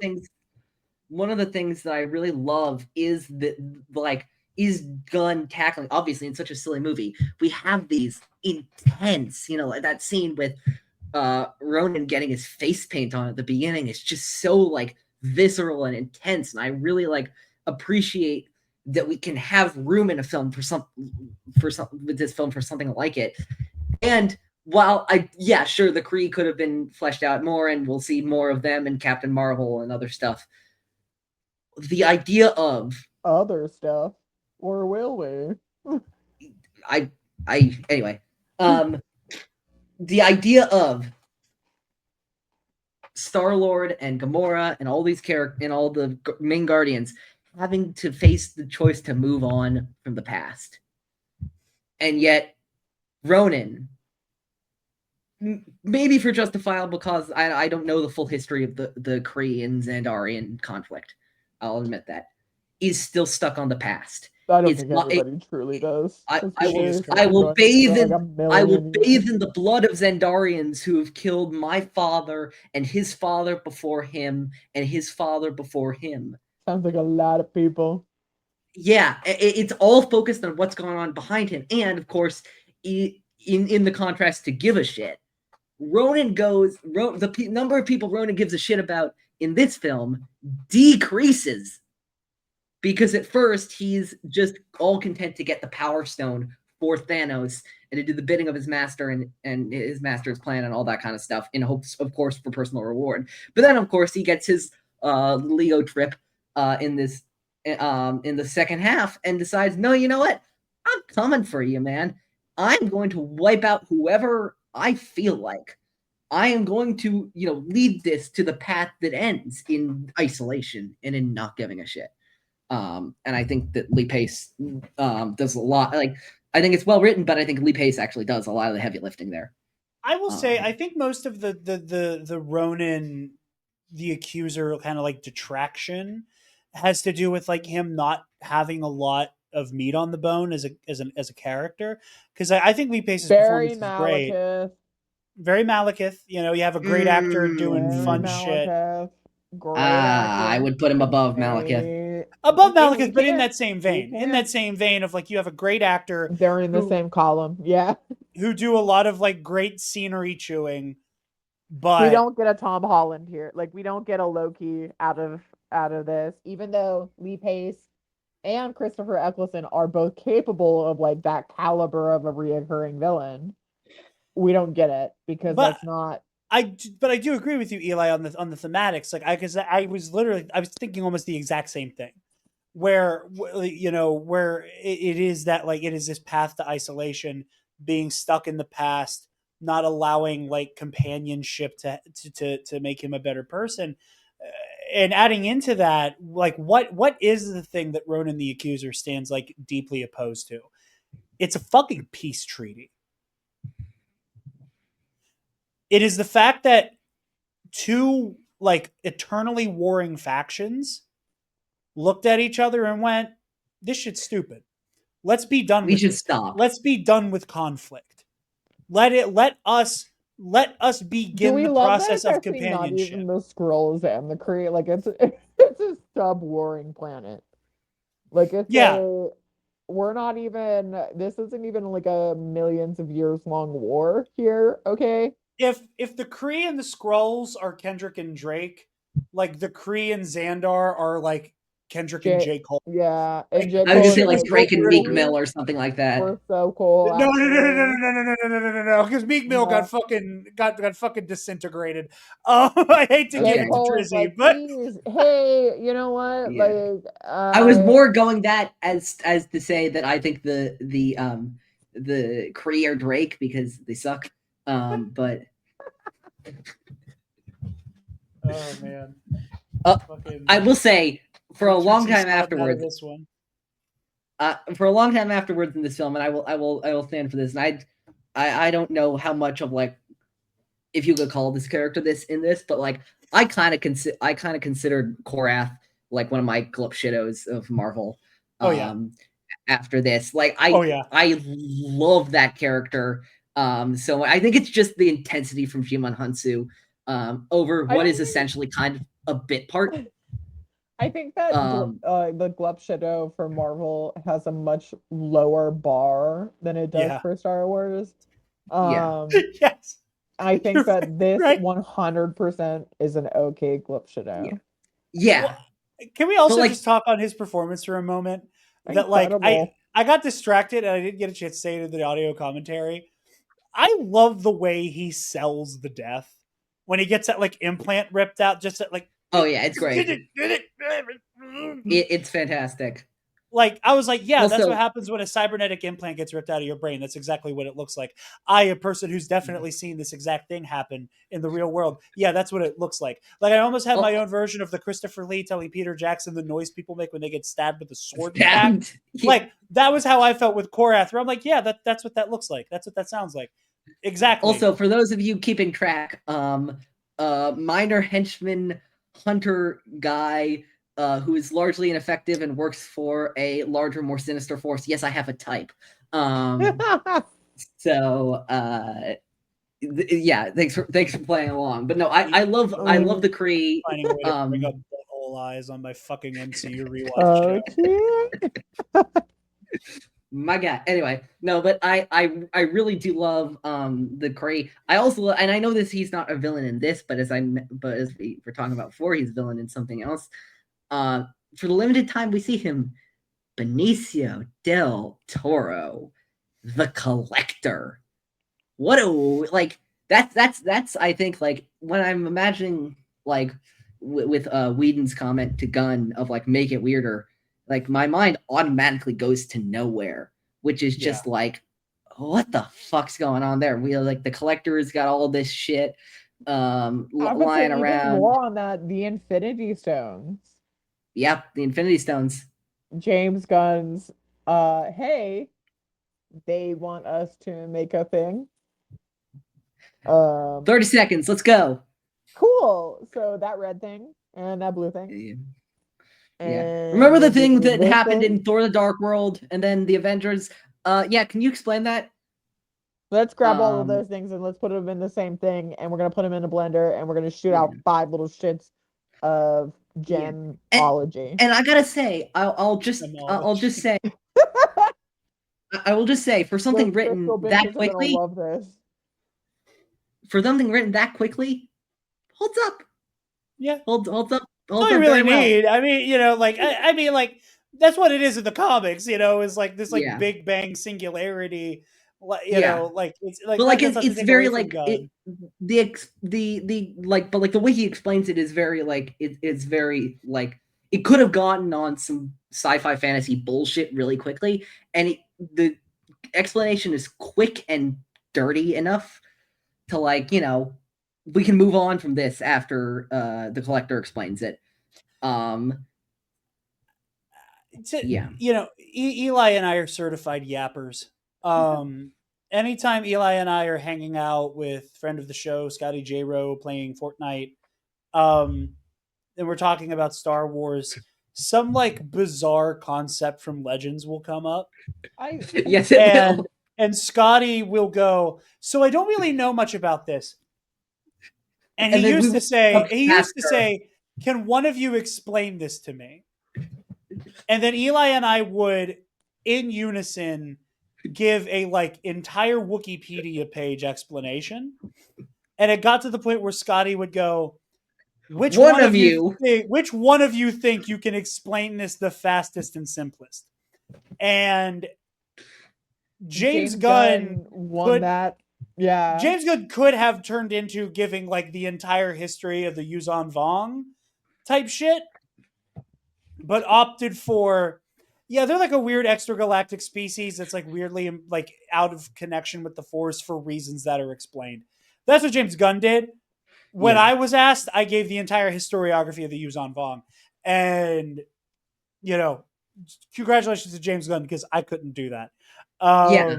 I just think it's And similar similar thing, but a little bit a little not exactly the same because it's a setup, but it's also a setup that he's confident enough to do now, of course, to follow up on. I was stunned. I knew it was set up, but I was stunned at how gracefully Guardians 2 was set up.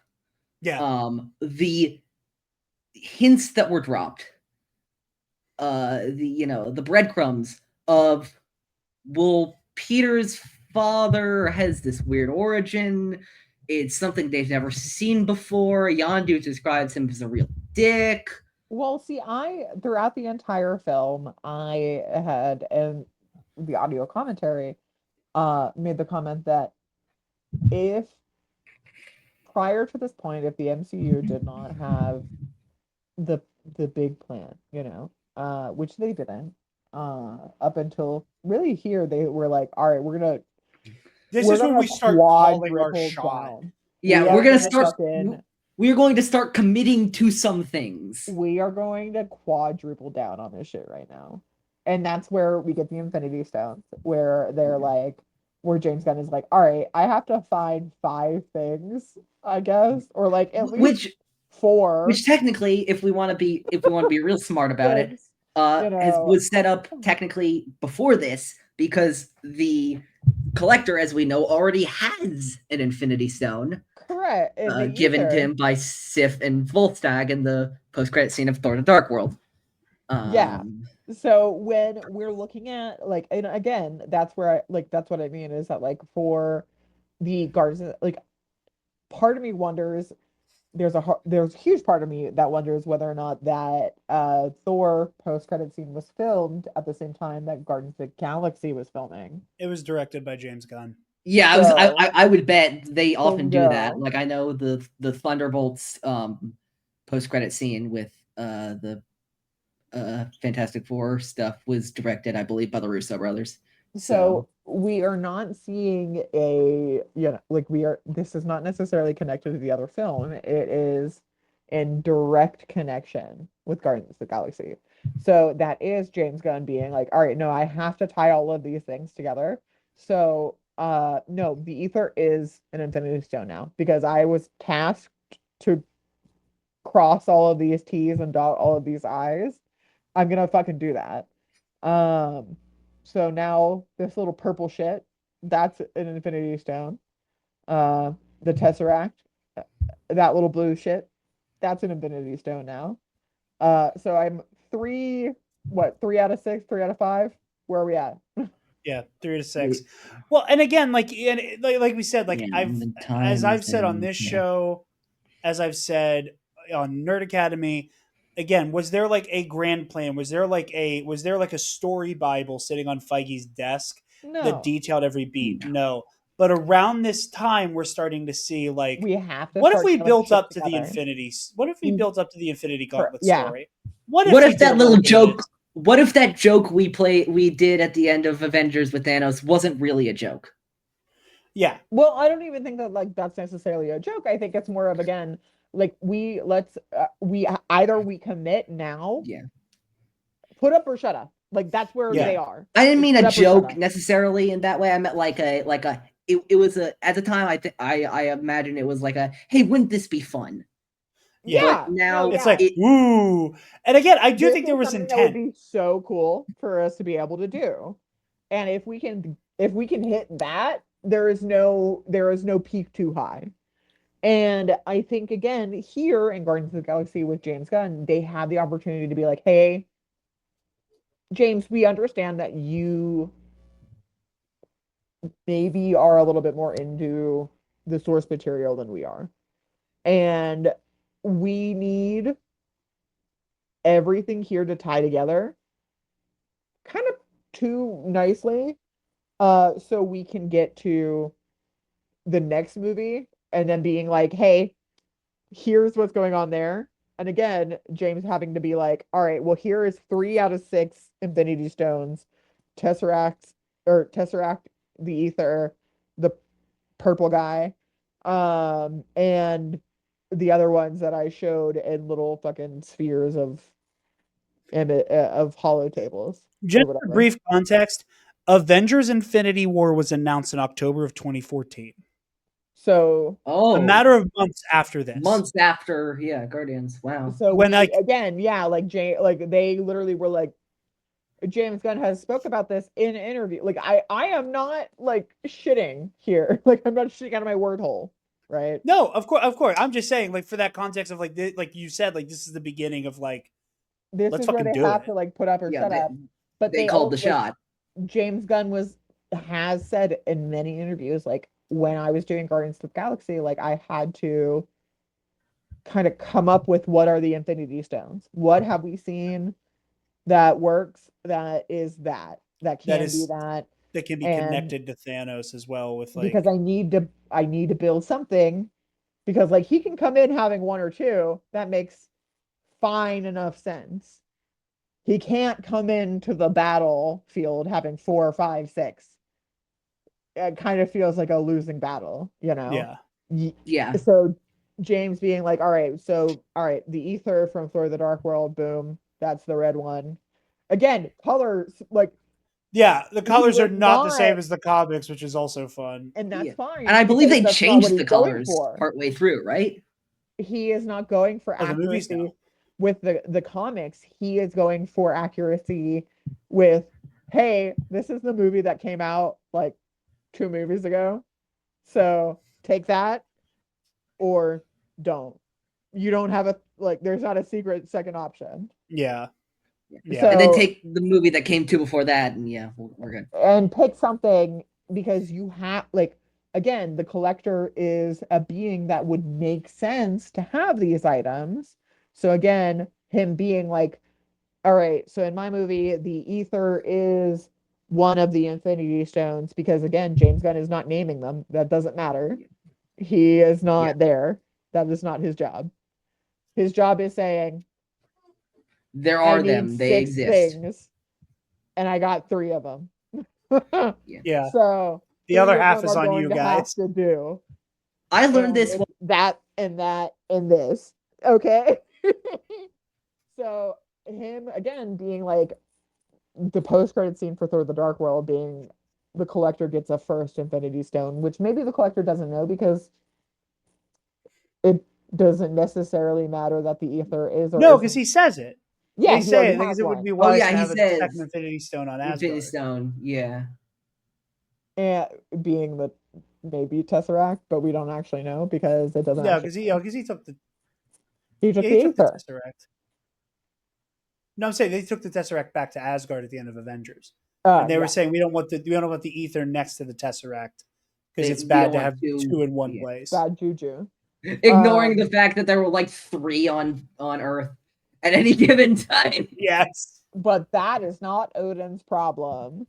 Shouts out Odin Allfather. Anyway, but like James having to be like, all right, bing bang boom, we're good. I picked these things out. That's what we're gonna do because that's what the next step and the next step is.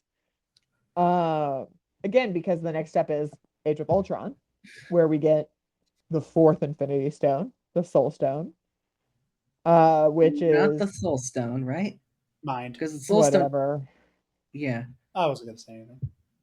Okay. Let's Sorry. not. Yeah. Yeah. I only know that because the Soul Stone like is the specific the Vormir thing. Yeah. Ugh. I have a hard time keeping track of all of them, except for I know the Soul Stone is the Vormir thing because of sacrifice. Yeah, it's the Yeet Stone. So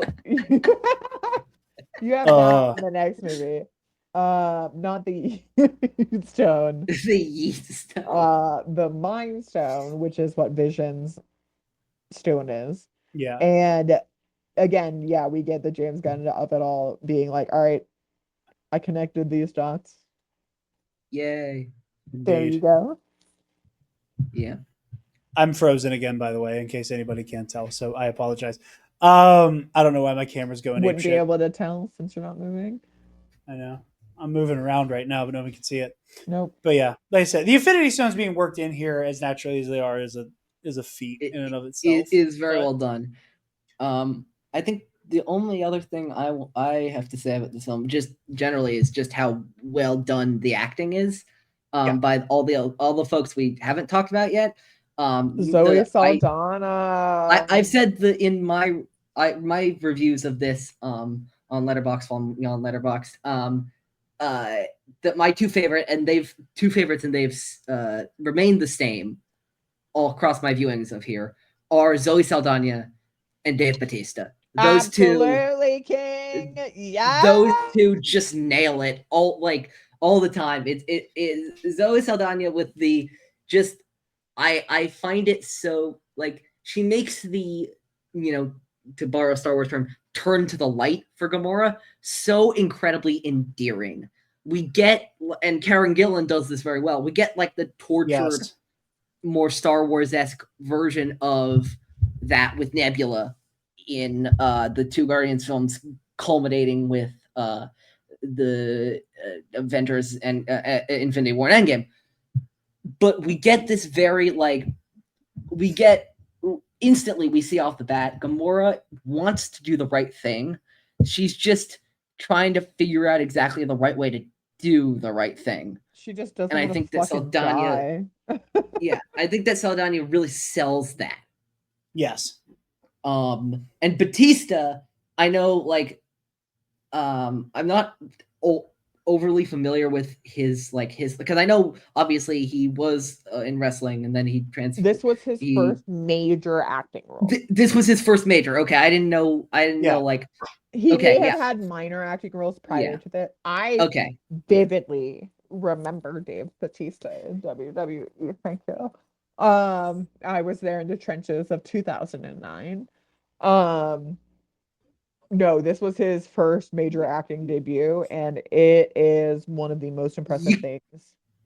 As somebody who did not know Dave Bautista as a wrestler, you couldn't tell. Yeah, it is. So he gets into the role so effortlessly. Which is crazy, honestly, he did so many. He did years of acting classes for this role. Yeah. For this role, he did years of acting classes. They paid off. All the jokes seriously. All the jokes and all the serious moments, they land one after the other. It's impressive. It's really, really impressive. And again, we see him in Glass Onion, where we get to see the payoff of his acting abilities continue to improve. Yeah. No, for me specifically, during the audio commentary, I made note of multiple times. Zoe Saldana, to me, should have at minimum been nominated, but absolutely should have won for best lead actress for Avatar. A movie I've only actually seen twice, and I will die on this hill that she should have won it for Neytiri. But she is one of those actors who are so incredibly talented, that beyond their, like, any personal faults they may have, uh can deliver a performance like nobody else would ever be able to. Yeah, no, uh she's great. And yeah, and the other thing I will just say, we discussed this a little bit earlier with Korath, but the bit parts in this film are great too. Uh, we have Jim and Hunsu. We have Glenn fucking Close in this movie. Absolutely. Yeah, I Jared Uh, made the comment that there were so many ands and withs in the opening yeah, credits, and I'm like, no, Glenn Close they need to and make sure you know who's here, yeah, okay? yeah. The Yeah. other one that sticks out to me is of course John C. Riley Yeah. as Roman Yeah. Day, who's great. Obviously, we talked about Benicio. Um, yeah, there are just so many. Oh, look, they're here, and they're doing Yeah. great. They're doing great things, and it's a joy to watch. Absolutely. And I will just also, I remembered one other thing I wanted to say very quickly, Yeah. which is I know there are a lot of conversations had, and I like to think about this too, with like the idea of writer directors, of somebody who's able to both write it and like get it down onto the page and then direct the actors themselves. And I like to think about like, oh, well, who does it? Who like which aspect of the skill set do they exercise better? And for me, with Gunn, I think it's pretty clear cut. Not that I think he's a bad director at all, but just that his writing is so goddamn good that his direction couldn't really stand a chance against it. However, I will note there are just these little stylistic things in this movie that I noticed, like the way the "Come and Get Your Love" scene is shot, with that above shot of him twirling, or the very specific use of slow motion, such as when he's jumping off onto the ship on Morag, or I'm trying to think of other. The rocket flying at camera multiple times. That's a good one too. Another great little There, flourish. there are just these little, like, there's these little twists of things that are just like, okay, I see you, I recognize it, I recognize the game. But yeah, no, his writing to me is the star of this movie, beyond, as well as Saldana and Batista and all the others do. Gunn's writing is the star of this film. And Vin Diesel's there too, recording 10,000 versions of "I Am Groot." Every language I am Groot. possible. His vocabularistics are limited to "I am Groot," "I and am" and "Groot," listed in that order specifically. Bradley Cooper as well, Yeah. who disappears into the role. I forget Truly. every time that it's Bradley Cooper, and I'm like, holy Dude, shit! I think about it every time I watch a Uber Eats commercial for the current 2025 NFL year, where he is like, the Eagles don't win games to promote food, and I'm like, you're a raccoon. But with all that said, oh sorry, Eli, did you have something else to say before we wrap it up? I was just gonna say about Rocket Raccoon and Bradley Cooper. If I didn't know going in that it was Bradley Cooper, and you told me after I watched it was Bradley Cooper, I'm pretty sure I would have said, no, it's not. That's an immediate Google, right? That's an immediate nah. Yeah, no, it's great. But yeah, that's Guardians of the Galaxy, folks. Next week, things are gonna get a little hairy around here, and next week Jared's gonna be sleeping on the couch. I am. Jared, do me a favor. Defend the excellent. I just want to say the excellent scene of the right before Ultron's activated, the Avengers at the party. One of my favorite scenes in the Infinity Saga. Love that scene. That sounds like a really good scene up until any scene that other people are in. Lifting Mjolnir and all that kind of stuff. Like, I'm gonna do my best. He's gonna have his work cut out for him. I have Mitch. Mitch is gonna be my back shooter, but Wow. Anyway, Um, I think I'm gonna have am I gonna have a friend or am I gonna have to do this all by myself? I need backup because I know how angry Age of Ultron makes you. So Am I gonna have a friend or are you gonna leave me all by myself? I think you got this. Damn. I don't even get a back shooter. You don't need one. I need one. Not unless I can mute both of you. I will give you. I will give you mute. I will give you limited mute powers that I Limited will view. honor. That I will honor. That sounds like a lie. I have my word. No, that sounds like a fucking lie. Sounds Either like a way, trap. it's not a trap. But um, yeah. Next week, Age of Ultron. Be afraid. Um, You should be afraid. I I'm not am. afraid. The I movie's am. bad, and that is fine. Sometimes movies are terrible, and Better than sometimes the things first are. one. Sometimes. Take that back. Before I say something mean. No. Before I say something mean. No, It's I'm like he's here with sorry us. that Age of Ultron is my least favorite probably film of all time, maybe. And I almost saw most of Morbius. So, you know, some things are just bad beyond repair. Some things Tune I in next saw week. all of, aka Age of Ultron, and some things I saw almost most of, aka Morbius. And honestly, I'd rather rewatch Morbius. Um, and unfortunately, users can all find me at Quicksilver Girl, GRRL, girl, on Blue Sky. Um, but This is what the Age of Ultron episode is going to be like because she's fully hijacking into plugs right now. sometimes I just feel like nobody cares about Quicksilver except for me. See, Um, we've all been asking the wrong question. The question we thought we were supposed to be asking is which Quicksilver do you hate more? But the real question we should be asking is which Aaron Taylor Johnson Marvel role do you hate more? so to be Well, she honest, didn't finish Craven, so I didn't actually. I actually don't think I got to Craven as an adult, even. I think I fell asleep during Craven as a kid because I you was like, did. this is fucking bad. You did. Um, my favorite version of Quicksilver is by far X-Men Evolution Quicksilver. And then it would probably be Wolverine and the X-Men, and then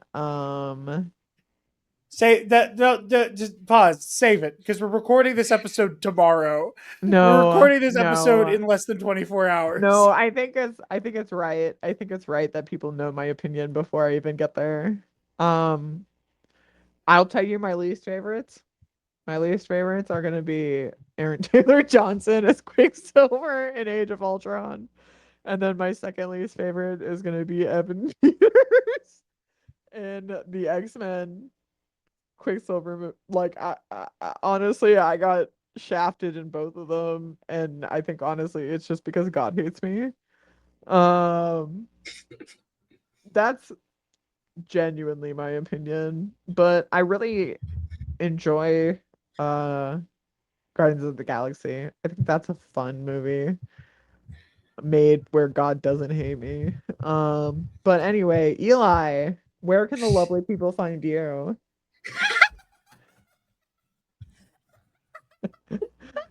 This is my show now. I can see. I can fucking see that, man.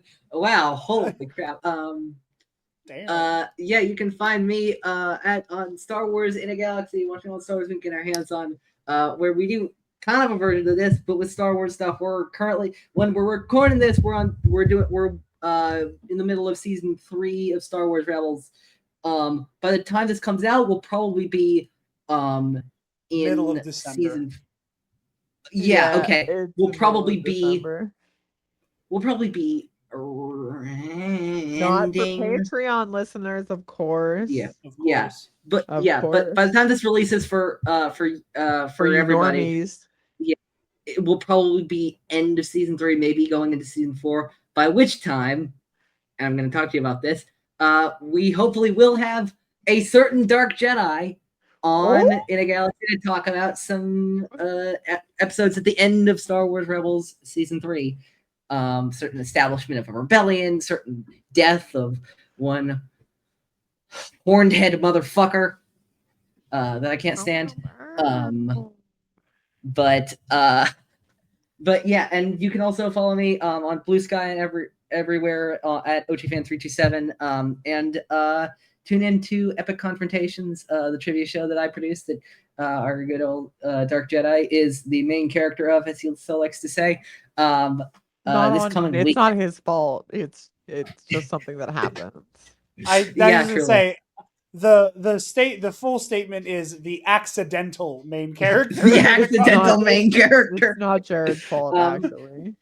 At the time we're recording this, next weekend we're recording the next Epic Confrontations match. By the time this comes out, depending on when this is going to be, I don't know yet. Tune in for the title match.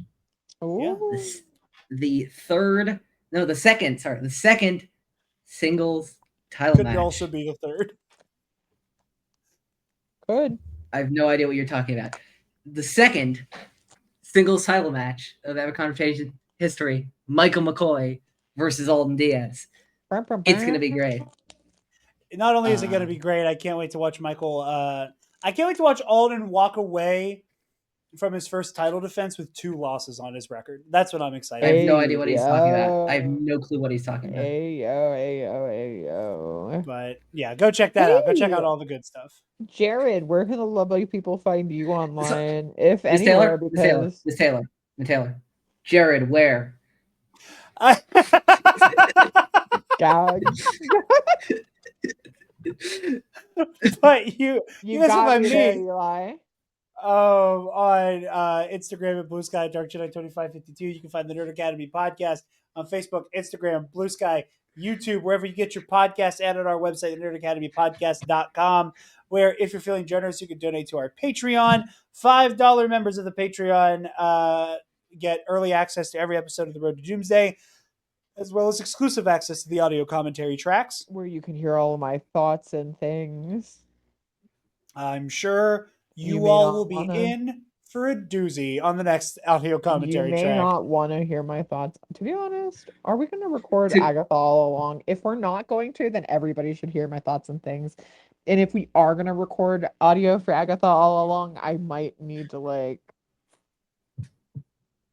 do things to my opinions, change them. To paraphrase Miss Taylor's horny. To paraphrase Miss Taylor's thoughts on Age of Ultron, it makes me sick. If I could throw up in my mouth, I'd do it. I'd do it. I would. I honestly might. For viewers who are going to be listening to the audio commentary, I genuinely will have myself muted every time I'm on it. So don't worry, guys. It'll be okay. The puke count. But if you guys want to, we can have that, but it's only for people who join at a $20 tier. Yo, fuck the fuck. What the shit? You're making Patreon tiers now? Yeah, I am.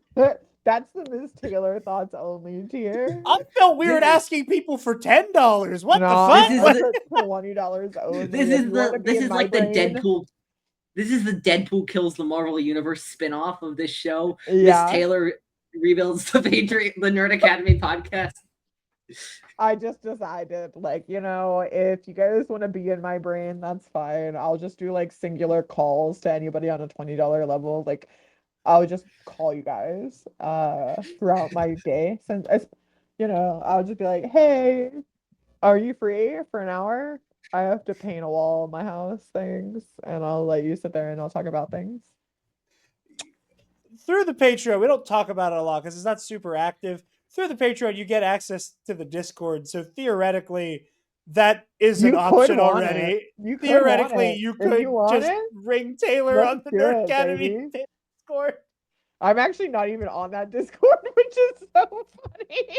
You barely use Discord. I'll add Taylor to the TNAT Discord, and then I guess at the brand new $20 tier, you can give Taylor a phone call. Yeah, you can call me personally. I'll help you with anything you need. And if you put me on your resume for like a, as a as like a reference for What the $20, fuck? I'll take that phone call. Whoa. It's all the same to me. I'm astounded by you. I'm just having fun. I'm looking at the wall I need to paint and being like, man, I need friends when I do that. Well, speaking of our $10 patrons, Who are my thank you current to best Ray friends. Clausen and Paco. Jesus H. Christ. Thank you all so very much for joining us. Damn, it really did go off the rails here in the We last will 3 see minutes. you on the Shit. next My steps bad, everybody. on the road to Doomsday I love you guys. on the $20 tier, I guess. Maybe too much. Maybe I love you too much. I'm holding the cookie cup clip so you can say goodbye because I got yelled at because I accidentally cut off your goodbye. Yeah, you did. Anyway, I'm just saying, I'm a friend to all people. But This anyway, is the fucking Pizza Time players all over again. Fuck me running. this is all for you, Scott. A sixth time, Jarod. A sixth time. Goodbye. Stop! Move away from the cookie jar!